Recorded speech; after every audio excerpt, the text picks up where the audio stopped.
आप देख रहे हैं। आज है 18 अप्रैल 2025 शुक्रवार का दिन, हिंदू तिथि वैशाख माही की पंचमी। अच्छा देखिए, आज ईसाई समुदाय का प्रमुख त्योहार गुड फ्राइडे भी है। गुड फ्राइडे हर साल अप्रैल में मनाया जाता है। इस दिन ईसा मसीह को सूली पर चढ़ाया गया था, इसलिए इस दिन को ईसाई धर्म में एक पवित्र दिन माना जाता है। इस दिन बहुत सारी जगहों पर छुट्टियां होती है। कई राज्यों में इस दिन बैंक भी बंद रहते हैं। अगर आपका भी कोई बैंक वगैरह में काम है तो घर से पता करके ही निकलिएगा कि आपके क्षेत्र में बैंक खुले हैं या बंद। वैसे तो आज देश के अधिकांश राज्यों में बैंक बंद रहेंगे, फिर भी आप अपने नजदीकी बैंक शाखा में बैंक हॉलिडे की पुष्टि कर सकते हैं। चलिए नजर डालेंगे आज की बड़ी खबरों पर। शुरुआत करेंगे देश की बड़ी खबर के साथ। बड़ी खबर, तेलंगाना के 28 जिलों में कम से कम 15 दिनों तक लू की आशंका है। इसी को देखते हुए सरकार ने लू को आपदा घोषित कर दिया है। वहां की सरकार ने लू लगने से मरने वालों के परिजनों को 4 लाख रुपए की सहायता देने का भी ऐलान किया है। तेलंगाना ऐसा करने वाला संभवतः देश का पहला राज्य है। आगे बढ़ेंगे देश की एक और बड़ी खबर। भीषण गर्मी को देखते हुए जैसलमेर के सभी राजकीय और गैर राजकीय विद्यालयों में 8वीं तक के विद्यार्थियों का समय बदल दिया गया है। जैसलमेर जिले में अब स्कूल सुबह 7:30 बजे से दोपहर 11 बजे तक ही चलेंगे, जबकि पहले स्कूल का समय सुबह 7:30 बजे से दोपहर 1:30 बजे तक का था। लेकिन जिले में भीषण गर्मी को देखते हुए राजकीय विद्यालयों में और गैर राजकीय विद्यालयों में 8वीं तक के विद्यार्थियों के लिए स्कूल का समय बदल दिया गया है। बहरहाल आगे बढ़ेंगे देश की एक और बड़ी खबर। महाराष्ट्र में पीएम किसान सम्मान निधि योजना का लाभ ले रही 8 लाख महिलाओं को अब लाडली बहना योजना के तहत 15 रुपए सौ की बजाय हर महीने केवल 5 रुपए सौ ही मिलेंगे। राज्य के खजाने पर बढ़ते बोझ को कम करने के लिए महाराष्ट्र सरकार ने यह फैसला लिया, यानी कि अब 2 सरकारी योजनाओं का लाभ ले रही लाडली बहनों की राशि में 1000 रुपए की कटौती की जाएगी। खैर आगे बढ़ेंगे राजस्थान से बड़ी खबर। प्रदेश में 3 नए परिवहन कार्यालय खुलेंगे। परिवहन विभाग ने इसको लेकर अधिसूचना भी जारी कर दी है। जिला परिवहन कार्यालय अनूपगढ़, जिला परिवहन कार्यालय डीग और जिला परिवहन कार्यालय खेरतल तिजारा में खुलेगा। और बड़ी खबर यह है, पंजीयन कोड और लाइसेंस कोड भी आवंटित किए गए हैं। अनूपगढ़ का पंजीयन कोड RJ 62 होगा, डीग का पंजीयन कोड RJ 63 होगा और खेरतल का पंजीयन कोड RJ 64 होगा। इस प्रकार प्रदेश में 3 नए परिवहन कार्यालय खुलेंगे। एक और बड़ी खबर, राजस्थान माध्यमिक शिक्षा बोर्ड परीक्षा परिणाम से असंतुष्ट 10वीं के स्टूडेंट को रीचेकिंग की सुविधा देने की तैयारी है। हालांकि यह सुविधा केवल गणित के सब्जेक्ट के लिए होगी। बोर्ड ने इसे पायलट प्रोजेक्ट के तौर पर शुरू किया है। स्टूडेंट के रिस्पांस के बाद ये तय होगा कि इसे अगले सत्र में भी रखा जाए या नहीं, वहीं दूसरे विषयों में भी रीचेकिंग लागू की जाए या नहीं, ये निर्णय भी इसी पायलट प्रोजेक्ट के रिजल्ट पर आधारित होगा। हालांकि रीचेकिंग की सुविधा को लेकर कोई आधिकारिक निर्देश जारी नहीं हुए हैं। एक और बड़ी खबर, राजस्थान में बेरोजगार युवाओं के लिए बड़ी खबर है। चतुर्थ श्रेणी भर्ती परीक्षा को लेकर अब गिनती के ही दिन बचे हैं और बोर्ड ने भी साफ कर दिया है, अंतिम तिथि नहीं बढ़ेगी। अब सिर्फ एक दिन का वक्त बाकी है और अब तक रिकॉर्ड तोड़ 18 लाख से ज्यादा आवेदन जमा हो चुके हैं। ऐसे में अगर आपने अब तक आवेदन नहीं किया है तो सतर्क हो जाए, क्योंकि यह मौका दोबारा नहीं मिलेगा। 53,749 पदों पर हो रही इस बम्पर भर्ती में 10वीं पास युवा अपना भविष्य बदल सकते हैं, इसलिए आप समय रहते आवेदन कर सकते हैं। 18 लाख से अधिक आवेदन जमा हो चुके हैं। अब केवल एक दिन का ही समय बचा है। आवेदन की अंतिम तिथि 19 अप्रैल है। आपको बता दूं, राजस्थान में 10वीं पास के लिए इन दिनों चतुर्थ श्रेणी भर्ती परीक्षा के लिए आवेदन प्रक्रिया जारी है। रोजाना 60 से 70 हजार औसत आवेदन जमा हो रहे हैं। आगे बढ़ेंगे बड़ी खबर, राजस्थान सरकार 2500 दिव्यांग युवाओं को निःशुल्क स्कूटी देने जा रही है। दिव्यांग युवा 15 मई तक ऑनलाइन आवेदन करके इस योजना का लाभ पा सकते हैं। निःशुल्क स्कूटी के लिए दिव्यांग युवा किसी सरकारी या मान्यता प्राप्त कॉलेज से नियमित रूप से पढ़ रहे हैं या फिर किसी तरह के रोजगार से जुड़े होने चाहिए, साथ ही में चलने फिरने में असमर्थ है, वे इस योजना में पात्र माने जाएंगे। एक और बड़ी खबर, सवाई माधोपुर रणथंभौर टाइगर रिजर्व में गणेश मंदिर के रास्ते पर एक बाघ ने यानी कि टाइगर ने 7 साल के बच्चे को अपना शिकार बना लिया था। त्रिनेत्र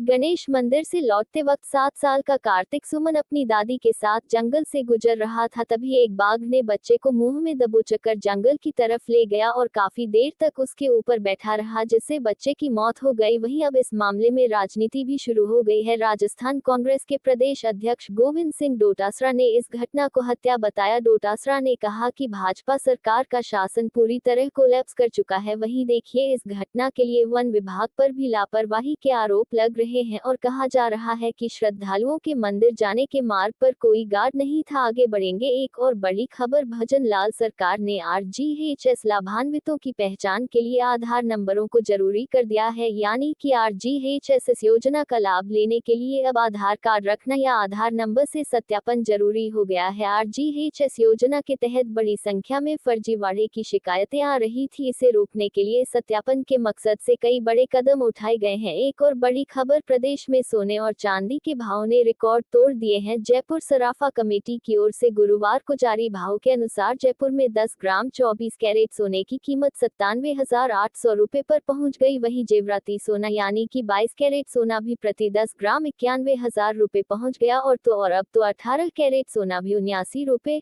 00 प्रति 10 ग्राम पहुंच गया। वहीं चांदी रिफाइन की कीमत जयपुर सराफा बाजार में 98,200 रुपए प्रति किलो रही। अच्छा, मंडियों के भाव पर एक नजर डालें तो बीकानेर की मंडी में जीरे का भाव अधिकतम 22,900 रुपए रहा। इसबगोल अधिकतम 13,700 रुपए प्रति क्विंटल रही और मूंग का भाव अधिकतम 7,500 रुपए रहा। गवार का भाव 5,000 रुपए, गेहूं का अधिकतम भाव 2,950 रुपए रहा। अच्छा देखिए, मीरता की मंडी में इसबगोल का भाव अधिकतम 13,500 रुपए रहा और जीरे का भाव यहां पर अधिकतम 24,600 रुपए रहा और मूंग का भाव 700 रुपए रहा। अच्छा देखिए, जोधपुर की जीरा मंडी में जीरा अधिकतम 23,800 रुपए बिका और ऋषभगोल का भाव न्यूनतम 11,700 रुपए और अधिकतम 14 रुपए 25 रहा। मौसम को लेकर भी बड़ी खबर है। प्रदेश के कई इलाकों में गर्मी के साथ साथ बारिश भी हो रही है। कलकोटा, अजमेर, जयपुर संभाग के कई जिलों में आंधी के साथ बारिश हुई और कुछ स्थानों पर ओले भी गिरे। बीकानेर संभाग के भी कई जिलों में कल दोपहर के बाद अचानक मौसम बदला, आंधी चली और कुछ स्थानों पर बारिश भी हुई। लेकिन सबसे बड़ी खबर यह है, अब आज से आगामी 4-5 दिनों तक मौसम मुख्यतः साफ रहेगा। लेकिन 18 और 19 अप्रैल को पश्चिमी राजस्थान के जोधपुर और बीकानेर संभाग के कुछ भागों में तेज सतह हवाएं और धूल भरी आंधी चलने की संभावना है। लेकिन बड़ी बात यह है, अब तापमान में बढ़ोतरी होगी और प्रदेश के अधिकांश जिलों में आने वाले 4-5 दिन मौसम मुख्यतः शुष्क बना रहेगा। अच्छा, अंत में बड़ी खबर आपको ये भी दे दूं, राजस्थान में भीषण गर्मी से लोगों को राहत के लिए व्यवस्था नहीं करने पर हाईकोर्ट ने राज्य सरकार को फटकार लगाई है। जस्टिस अनूप दंड ने मामले में स्वप्रेरित पर से ज्ञान लेते हुए कहा है कि इस अदालत ने पिछले साल भीषण गर्मी में आमजन को राहत देने के लिए अंतरिम निर्देश दिए थे। 10 महीने के बाद भी सरकार ने इसकी पालना नहीं की। कोर्ट ने कहा है कि सरकार को इस भीषण गर्मी में मानव जीवन को बचाने के लिए खर्च को प्राथमिकता देनी चाहिए। तो यही थी प्रदेश और देश की आज की बड़ी और महत्वपूर्ण खबरें। वीडियो को लाइक करना बिल्कुल ना भूलिए और चैनल पर नए हैं तो सब्सक्राइब जरूर कीजिए ताकि आप अपडेट रहे बड़ी और काम की खबरों से। धन्यवाद।